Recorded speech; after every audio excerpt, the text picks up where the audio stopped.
Welcome, everybody. Welcome to Friendship United Methodist Church. Do we have any announcements this morning? Yes, we do. I'm just going to fix this.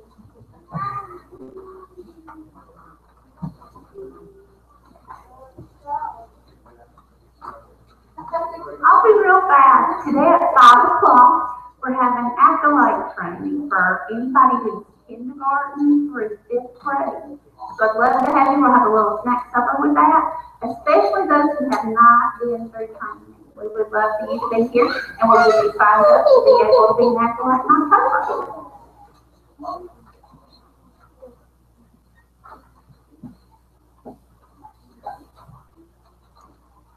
Just an update on Operation Christmas Child. I've almost got the room ready. It'll be ready for next Sunday, and I'll get the announcements in the bulletin for each Sunday in October.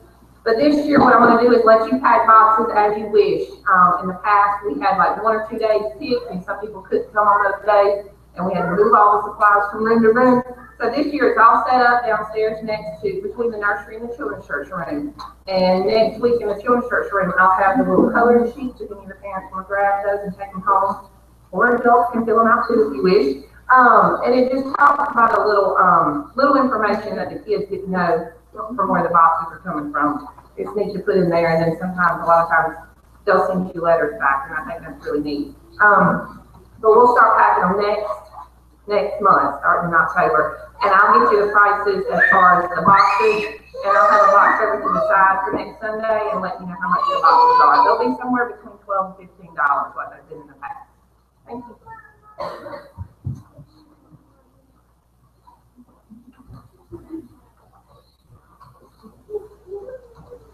Okay, pumpkins and more pumpkins. Next Friday, we'll go pick them up at Arsenal Pack. We'll raise them with you Friday afternoon. Exactly what time at this moment, I do not know. But the really important thing is we open Saturday. So Friday afternoon, not only will we have pumpkins delivered, we need people here to help with that parade. And I've got some time to too. But the hours are going to be like last year. Monday through Friday, 1 to 6. Saturday, 9 to 1. Sunday, 1 to 5. There will be several of these sheets going around. If somebody signs up 2 people in the same spot, yay! It's okay. So if you forget the sheet, don't worry about it. We'll get you done. Also, Ms. Ruby had a great idea of when you sign up, take one of these little extra slips in here. Put your time on there, put it on your refrigerator. So in case we don't get called or we don't get to connect back with each other, you'll have your time. We ask that you do a little block of areas, like more than just 1 hour if possible, but I know a lot of us only have an hour, and we appreciate that time. But already, as of Friday, we have 360 children already signed up. And y'all, that is amazing.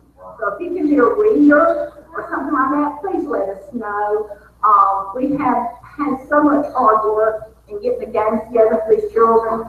They're all going to have, we're going to have like what's the little thing you dig in the corn?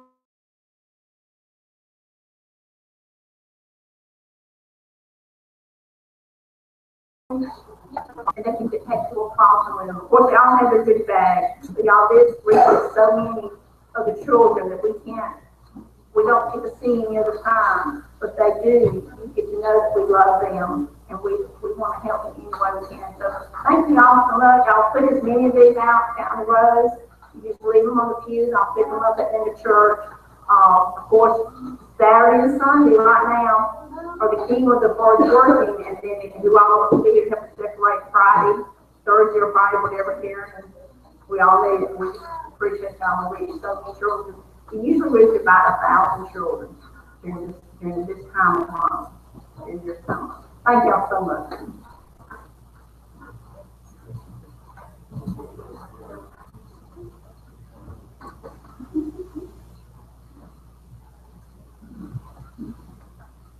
Halloween is coming up. Last year we did a hayride for the kids of the church around town and visited church members in town and went trick-or-treating before Halloween. And we're going to do the same thing again this year. So if you live in town and you want to visit from all the little ghosts and goblins of friendship, please let me know after church today and I will get you on our route. And it'll probably be the Sunday before Halloween, but there'll be more information about that. But just let me know if you want to be on the route. In summer, one needs to announce that she won Time Seminole yesterday. Get out there and wave.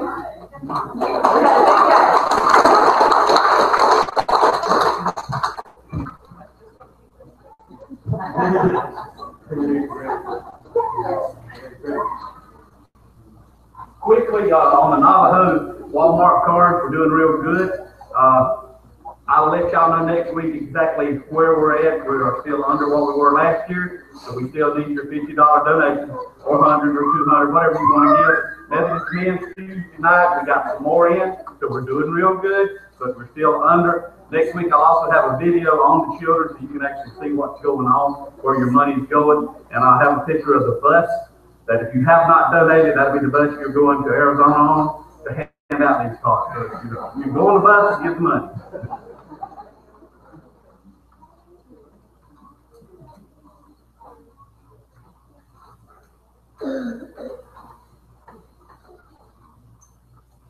Take a moment to think about all that God's given you, and do we have any moments to pray?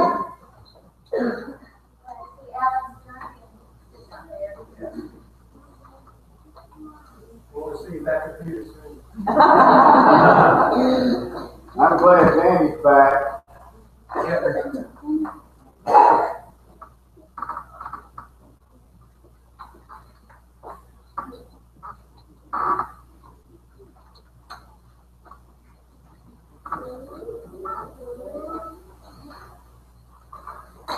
Pray for the rain, it's going to come down. Let's stand together as we sing our praise chorus. Let's do that.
Amen.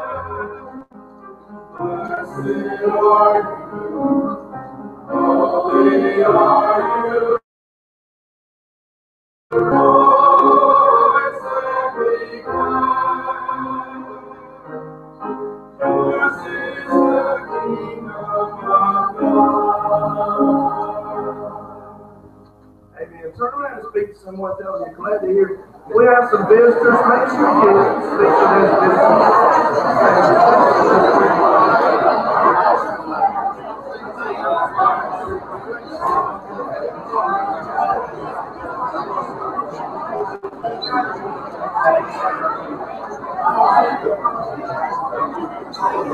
Number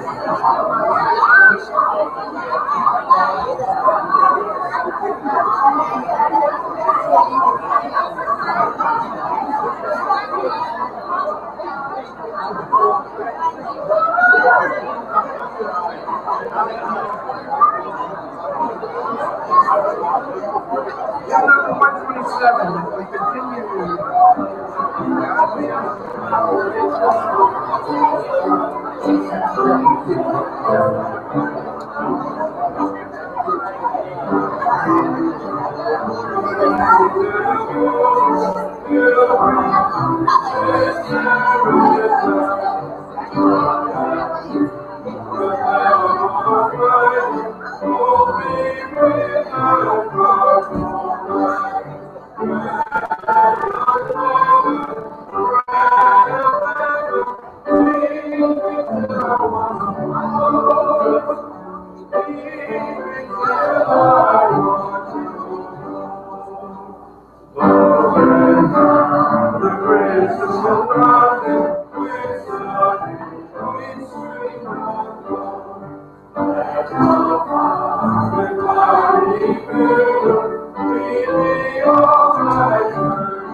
May say now for our Apostles' Creed on the bulletin, hymnal number 881 are on the screen. Let's join together now in this historic confession of our Christian faith. I believe in God the Father Almighty, maker of heaven and earth, and in Jesus Christ, his only Son, our Lord, who was conceived by the Holy Spirit, born of the Virgin Mary, suffered under Pontius Pilate, was crucified, dead, and buried. The third day he arose from the dead.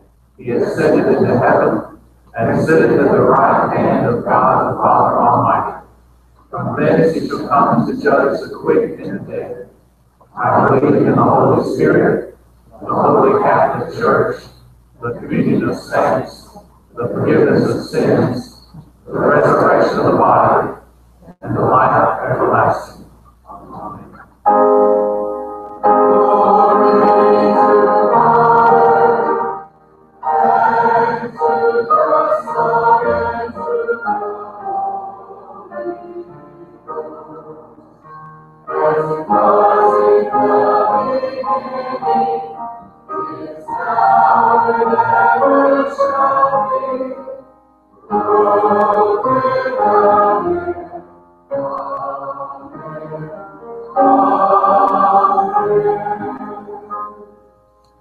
As y'all be seated, boys and girls will come forward for their time. Last Sunday, I didn't have anything to do with the service, but sit in the back and be a part of the service. But Mary Kate came to me and said she really wanted to share something. So this morning, she's going to share a scripture that she has memorized. So Mary Kate is going to come all the way up to me over here.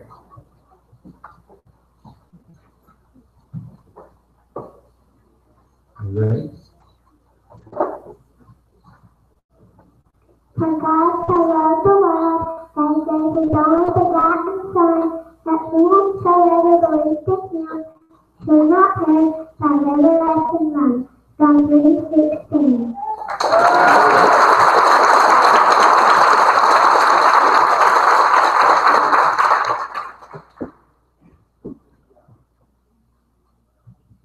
Okay, that was beautiful. Thank you so much. We're going to talk this morning about, I've been up here before and brought y'all some of my cookbooks with recipes in them. Well, this morning I started looking for some recipes for cookies and cakes. And I found them, and you know what I found, Brody? You know what I found that was part of the recipe for cookies? Can you think what goes in cookies? About sugar. That's exactly right. Summer?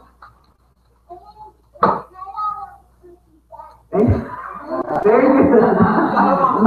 That's the way her mama makes cookies, is out of cookie dough. And like Brody said, and like Summer said, there's cookie dough. There's sugar and flour and eggs. And guess what goes in cookies and cakes and a lot of sweet things that we cook? Salt. Yeah.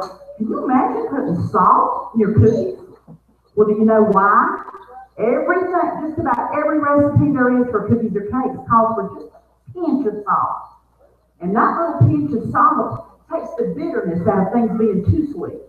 That pinch of salt just takes care of the bitterness, and the bitterness isn't there anymore. So we put a pinch of salt in everything. Well, do you know what Jesus said? He said he wants us to be the salt of the earth. How can we do that? We can have love in our heart. Do you know that there's way too much bitterness and hatred and meanness in our world today? And all we've got to do is show the people how Jesus wants us to live and have love for Jesus in our heart, and we'll help get rid of all the bitterness and the hatred and the meanness in the world. So y'all always think about that you want to be just like that pinch of salt that's in the cookies. Okay? Can y'all pray with me? Dear God, help us to be that pinch of salt to flavor the world with your love. In Jesus' name, we pray. Amen. Thank y'all.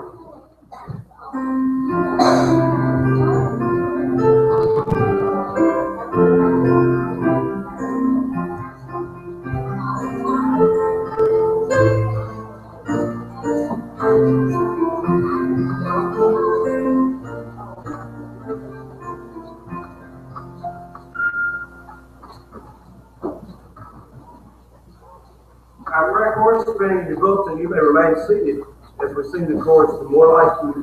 More like you.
Please remember these in your prayers this week.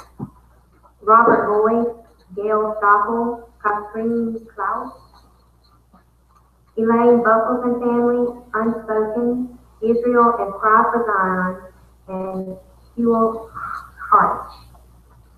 Evelyn Shingler's brother, Douglas Dean, who passed away yesterday. Devin Dale. Lindsay Worsham Dickerson and Israel. Evelyn Shingler, Ashley Register, Beth Lane, and Sarah Keaton. Hugh Lane, Mamie Connolly, and Reed Whitaker. Our Nation and Military, Lindsay Worsham Dickerson. Buck Yarva family and Tony Avery and Brandon Harvey. John Phil Spooner, Dakota Massey and Donna Jordan. Annie Jo Barber, family of Linda Steiner, and family of Lisa Bannister. Winona Eason, Paul Kirkland, and unspoken request, and Joanne Andrews. Women and men of the military, Glenda Smith and Jim and Judy Blakesley.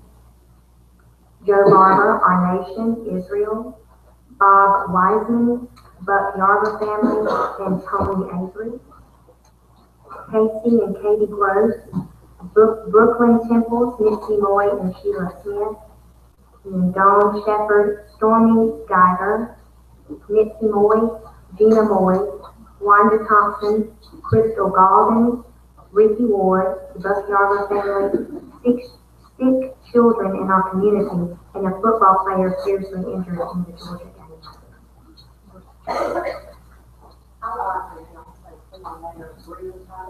Greer Tyler, and Glenn Lovering.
Let's pray together.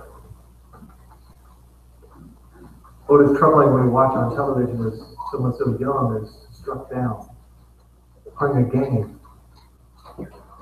We pray, Lord, that he's okay.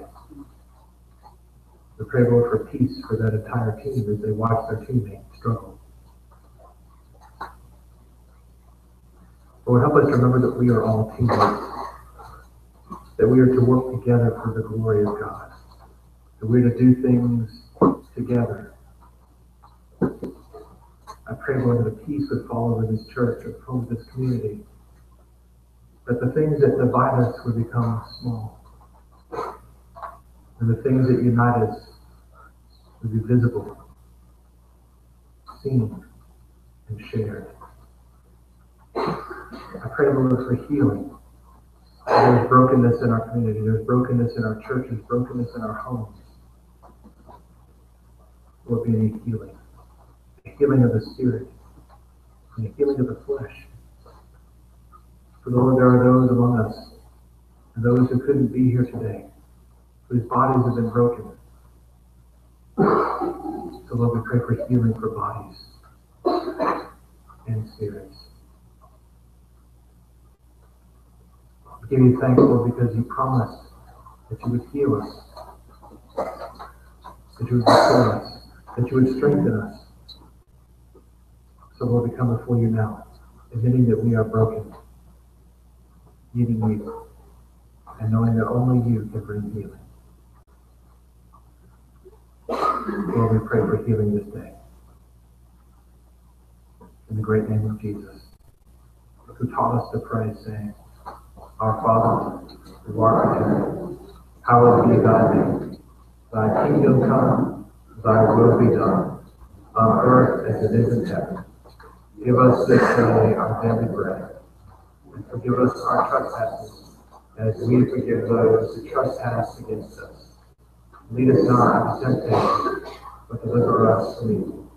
For thine is the kingdom, the power, and the glory forever.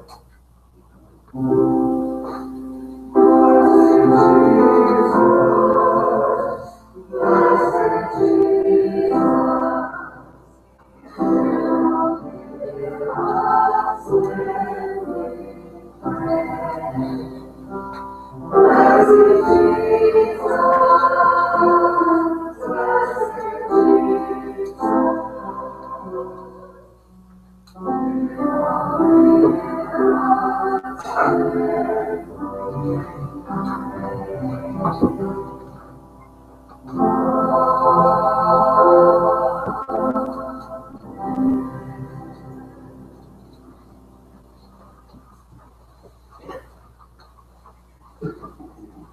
the ushers will please come forward.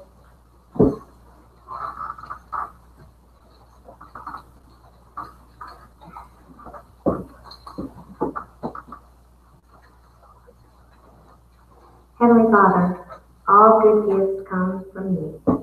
Please accept these offerings in your precious name. Amen.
Our scripture today comes to us from James chapter 5, verses 13 through 20. So go ahead and turn there in your Bibles if you'd like, or you can look on the screen when the words appear in a few moments. The essence of this passage is prayer. But I have a question for you. Why do you pray? I saw this skit one time and I thought it was really profound. I'm going to share it with you, but I'm going to do all the parts, so it's really a one-act play.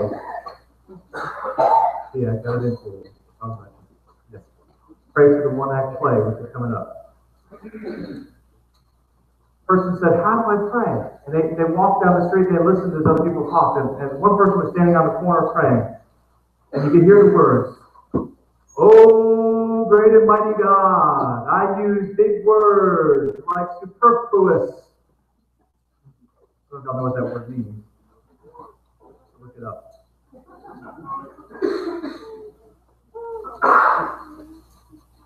And he saw that person praying and he said, I'm not sure that's how I want to pray. I don't think I'm supposed to pray these big, showy prayers in front of everybody. So he continued walking down the street and he saw this other person, and this person was on their knees. And this, I need help getting back up from here.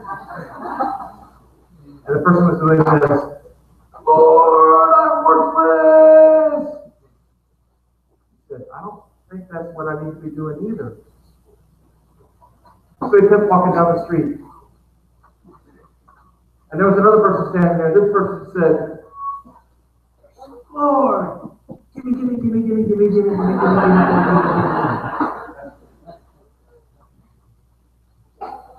How many of us pray like either of them?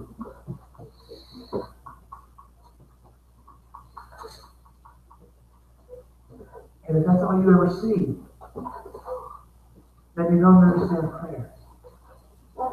Prayer is a conversation. And it is not a one time on Sunday morning. It is not a few minutes once a week. It is to be an every moment conversation.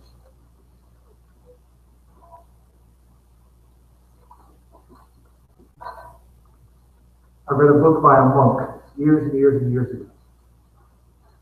And in this book he said that he started praying this prayer that he prays daily now. And the words were simple. Lord Jesus, have mercy upon me, a sinner. And he said he began to pray that, and he tried in his meditation moment in the morning and the afternoon. He's a monk, so he got to do that. He just go off into his closet and pray for hours. He started praying that prayer. Lord Jesus, have mercy upon me, a sinner. And after a while, it became so repetitious in his head that he said it all day long. But he decided it was too long of a prayer. Can you imagine that? That's too long. Lord Jesus, have mercy on me. And after about 5 more years of that prayer constantly playing in his head, he said he began to simply pray, Lord Jesus. And he would stop and he would listen. And his goal, his hope, his dream, his thoughts at that moment were just to listen. When we get into a prayer mode, we often think, Lord, you know, I need, and I really think that, and Lord, also, let me add this one more thing, and God, it's like a Santa Claus list. I had a conversation with one of my children, I won't name which one, and they said they wanted something for Christmas, and I said, you're not getting that for Christmas. That is an inappropriate gift for a child to get. I forget what it was, but it was something like another video game console. You have enough video game consoles. You don't need another video game console. But I really want it. Well, I'm not getting that thing. Great, then I'll ask Santa Claus. I know he'll bring it to me.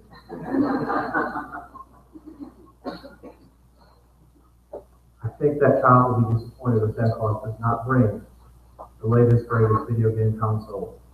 If you act like your prayer is a list for Santa Claus, you're going to be disappointed. But if you act like your prayer is a call for directions from God. Some of you have an iPhone, or an iPad, or an iTouch, and you push that button and it says, hello, may I help you? Siri, I need directions too. Now, she doesn't always give you the right direction, I'll admit that. My mom did it the other day, asking for directions to our house from Thomasville. It should have been easy coming on 84, and it said, first in Norway you need to turn on Norway, yeah. Norway. So Surrey doesn't always give you the right directions, but God does. So the question we need to say is, God, where do I need to go?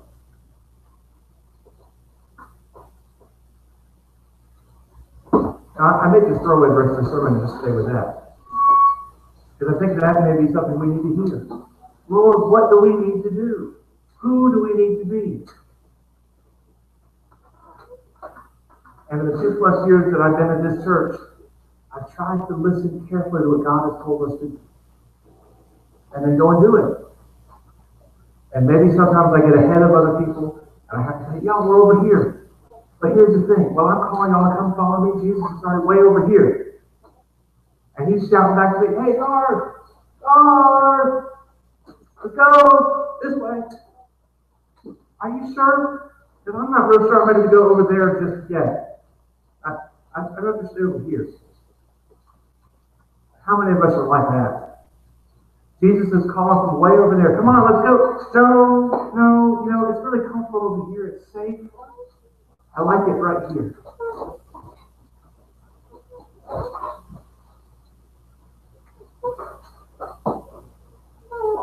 December 7th, 1991. God called me in the ministry, and I said, yes. You've been calling for years. And I said, And I finally said, yes. Here I am today. And I need to keep saying yes. So if you're going to pray, then you need to be aware that God is going to call you to do something you may not want to do. Go places you may not want to go. But if you're going to ask for directions, and be ready to go where you stand, and to do what you're called to do. So why do we pray? Robert Louis Stevenson, y'all heard that name, Robert Louis Stevenson? When he was a young boy, he told his mother, Mama, you can't be good without prayer. She said, why is that? Because I tried. And another little boy, he was sent to his room because he did bad. Really bad. Short time later, he came out and said to his mom, I've been thinking about it, and Mom, I said a prayer. Mom said, that's wonderful. If you pray for God to help you be better, you will. Oh, I didn't ask God for help to help me to be better. I asked God that He help you deal with me. Why do we pray? Do we want to change other people? Lord, if you would just fix them.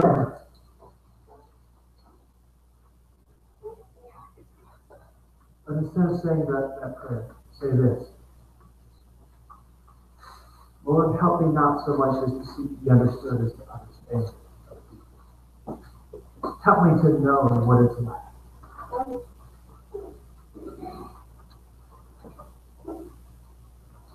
The first verse asks this question.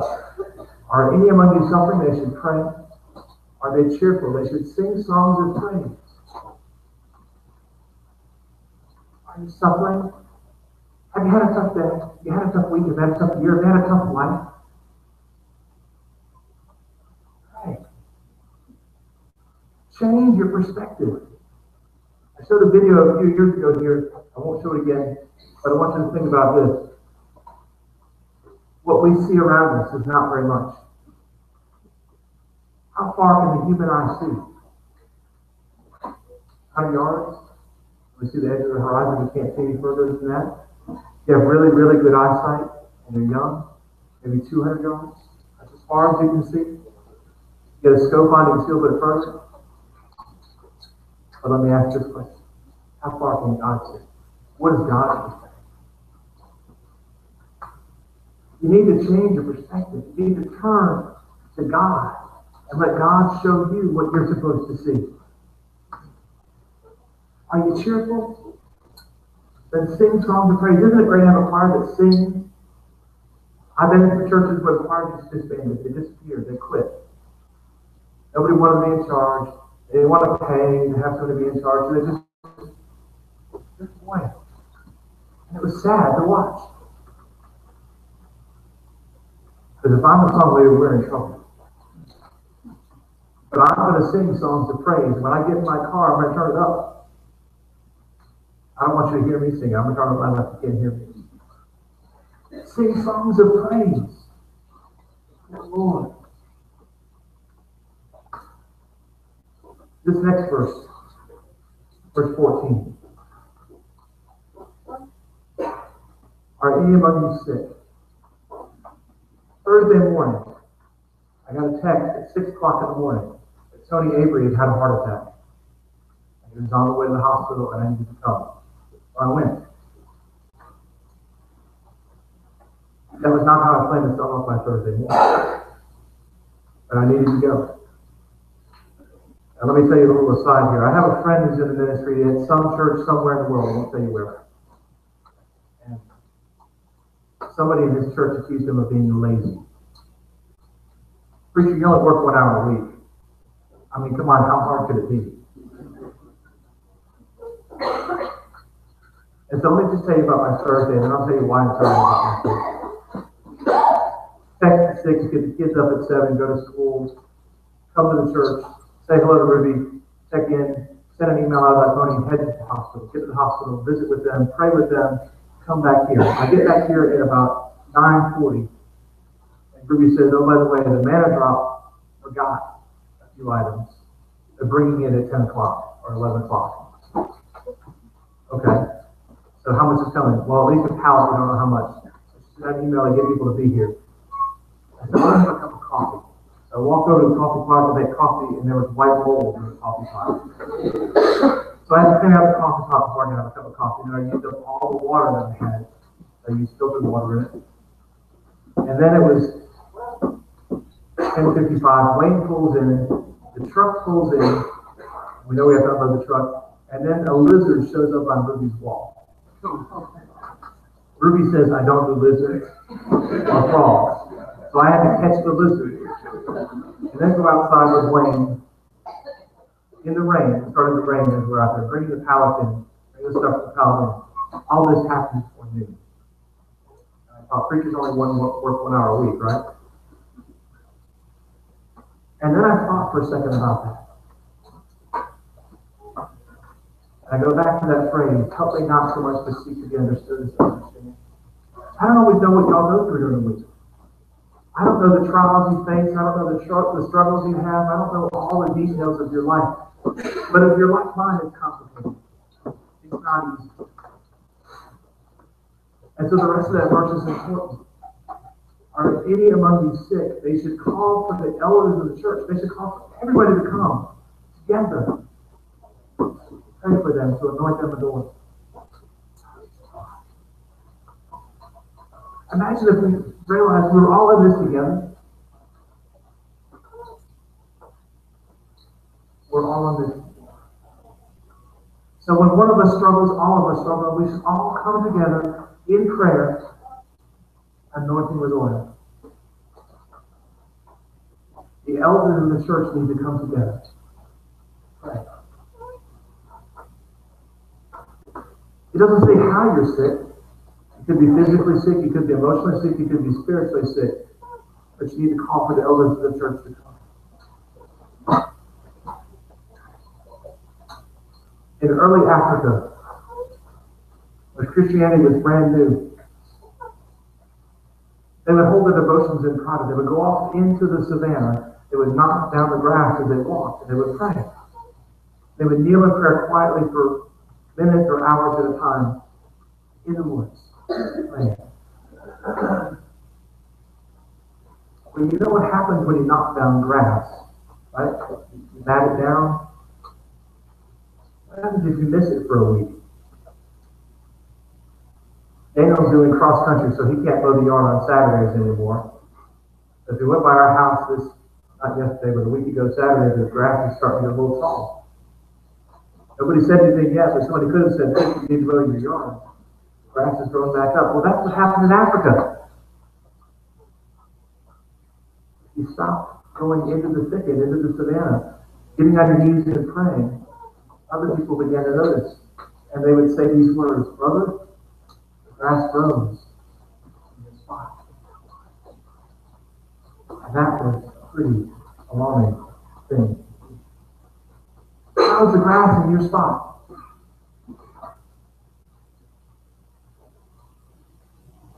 How's the grass on your path? Are you praying? Do we need to call upon the elders of the church to come and pray with you? Now we tend to act like if somebody needs prayer that, oh man, they must really be in trouble, or it's a chance for us to talk about them. But what if we came together in prayer because we were deeply concerned and in love, not judgment, in hope, we came and pray. This is what James says in verse 15 about prayer. The prayer of faith will save the sick, and the Lord will raise them up. And anyone who has committed sins will be forgiven. They'll be saved. Don't you want to be saved? Don't you want your friends to be saved? Don't you want your family to be saved? So pray for the sick, that they may be saved. That the Lord will raise them up. They will heal the brokenness within them. And if you committed a sin, it will be forgiven.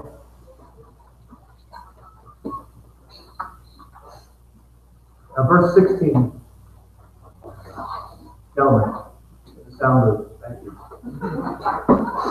Go back one more. There you go.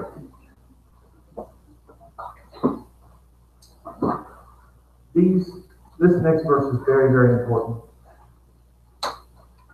Therefore, confess your sins to one another and pray for one another so that you may be healed. The prayer of the righteous is powerful and effective.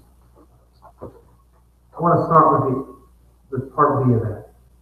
The prayer of the righteous is powerful and effective. If you are righteous, you are powerful and effective. So the question becomes, how do you become powerful and effective? How do you become righteous? Remember the song, The Mississippi Squirrel? Remember that lady sitting in the front?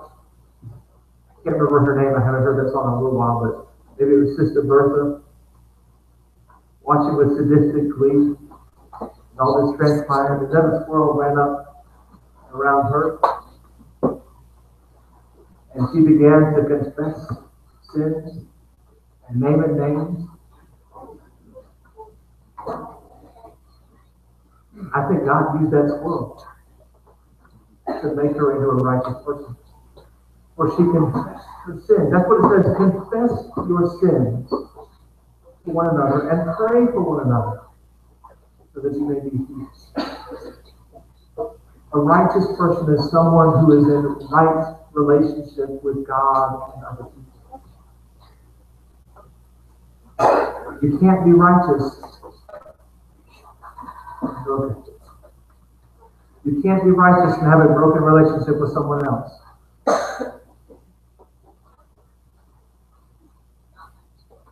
If you're going to be righteous, you have to confess your sins to another person, to the one you've wronged, and then you have to pray together. I'm not making this up. It says it right here. And then you heal that broken relationship. And then you're going to have a powerful, effective prayer. And then you can be the elder of the church that's called upon. You know, sometimes the elders of the church need prayer too. Because they have a brokenness, a broken relationship, a broken heart, a broken soul.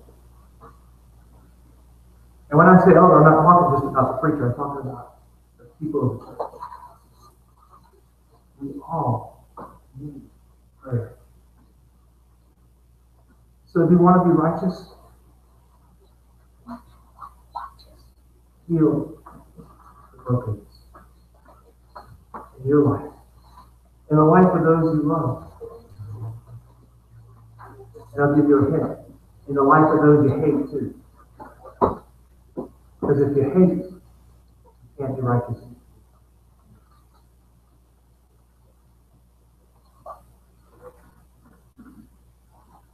heal the brokenness. And once then we become righteous, we can be like Elijah.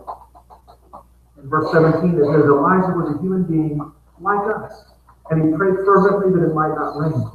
And for 3 years and 6 months it did not rain on the earth. Then he prayed again, and the heaven gave rain, and the earth yielded its harvest. I don't ever think it's God's will to withhold rain from us.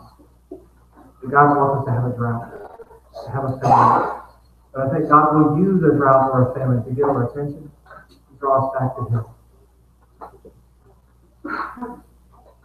And once we're redrawn to God, if we're back in the right relationship with God, then we can be the people that God needs us to be.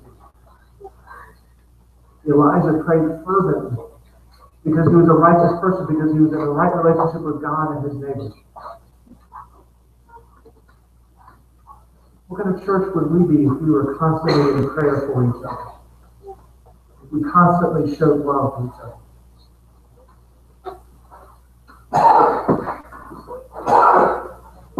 There were 5 young college students who happened to be touring London one day. They came upon Charles Spurgeon's church. They wanted to hear him preach. He was a big famous preacher, and lots of people came to hear him preach, so he couldn't wait to go see him. They couldn't wait to go see him preach. Kind of like Jimmy Carter. There's a line, I don't know if y'all seen this lately, but Jimmy Carter's been preaching his church in Plains, and the line has been so long to get in to see him that people are lining up the day before to see him teach sermon Sunday. Then you have to sit for worship too.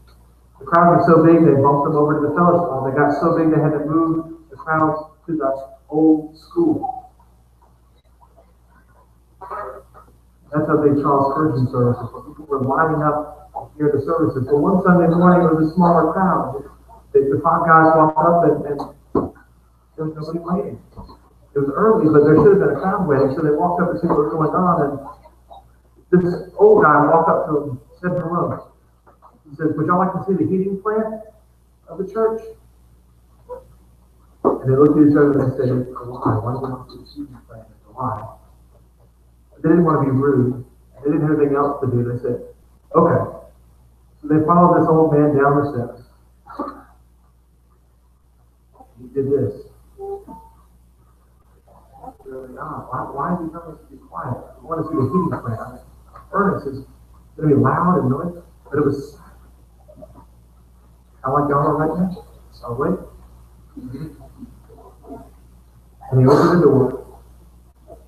And there in this huge room were 700 people underneath prayer. 700 people praying that Charles would speak a word to their hearts and their souls. 700 people praying that God would speak to those who were coming in that day to hear him speak. That God would somehow break through those people. When that man turned around and said, "By the way, my name is Charles. I happen to pastor." Imagine what would happen if everybody in this church prayed for the worship services to happen every week in a powerful and mighty way. Y'all know I don't like this sermon on Sunday morning. Y'all get a little upset if I did. I didn't do the research, if I didn't spend time in prayer getting ready to preach. Why do we think coming to Sunday morning is all we need to do for the whole week?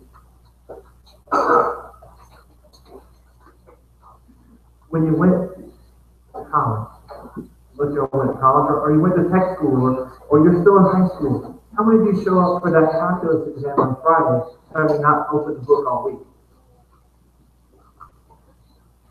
Somebody said, "I'm not taking calculus." All right, how many of you opened your English book to read this week? It starts with prayer. What kind of church could we be if we all prayed together for one another? What kind of church would we be if we listened to one another and loved one another?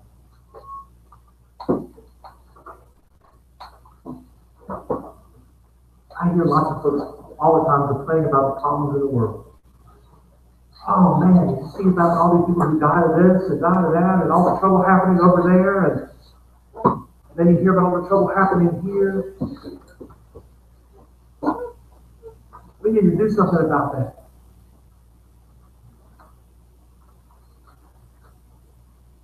Matthew West has a song. And you've heard it. I'll do something.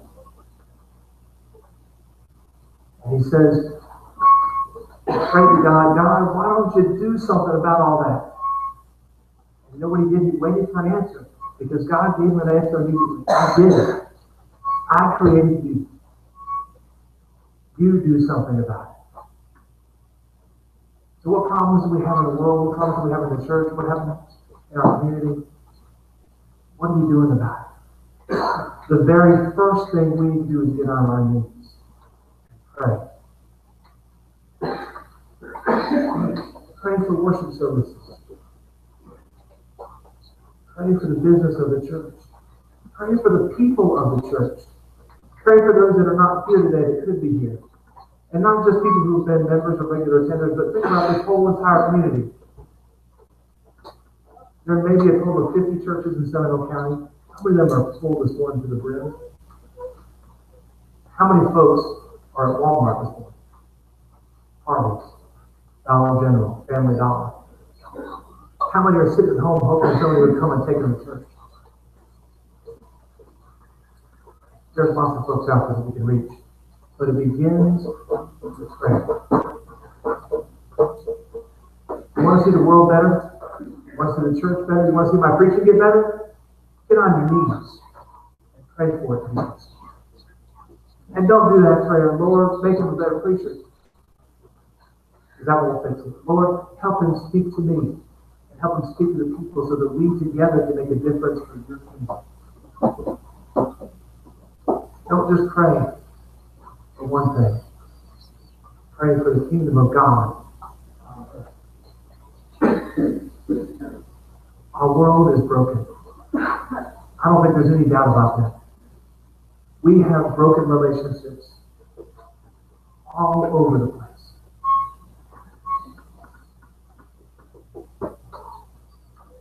Stop complaining about the brokenness and start doing something about it.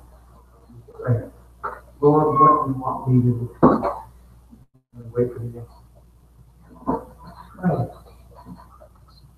for the programs of this church. We have an impact on almost 400 families a month for our feeding programs. Think how many people we reach and what impact we could have on the community that we're not having it. Some people who come into our store. They know it's the friendship store. They know that we have worship services. How many of them do we invite to worship? How many of them do we pray within the store? We're going to have at least 400 kids show up at the pumpkin patch beginning next week. How many of those kids have we prayed for already? It begins with prayer. So, as we sing our closing hymn, stop complaining about the world and do something about it. Start praying for it. Right here at this altar today. Pray. Hymn number 393, get a hymn called Spirit of the Living God. Let's stand together.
Go